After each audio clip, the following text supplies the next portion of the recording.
minta bantu.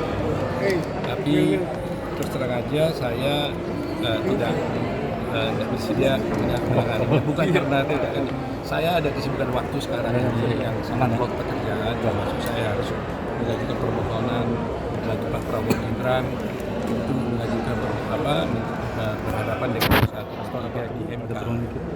Jadi sebagai lawyer, kalau saya menangani perkara kan harus konsisten dan harus memberikan alokasi waktu yang cukup. Ya, jangan sampai saya terima kasus tapi saya nggak bisa laksanakan tugas saya dengan baik.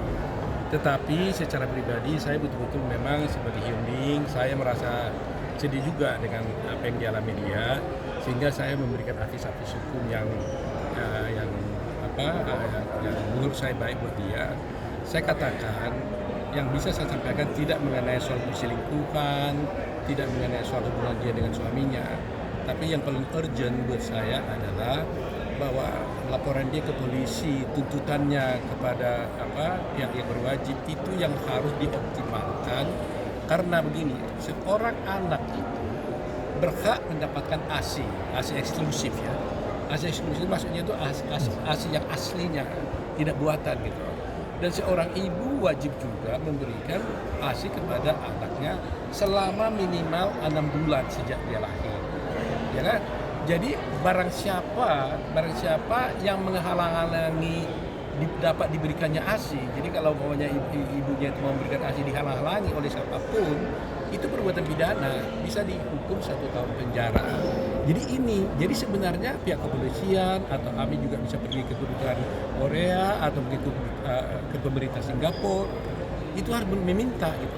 Tapi paling tepat menurut saya, karena kejadiannya di Indonesia, laporan polisi di Polda, mestinya polisi itu harus segera bertindak tanpa mempersoalkan siapa yang memegang hak asuh.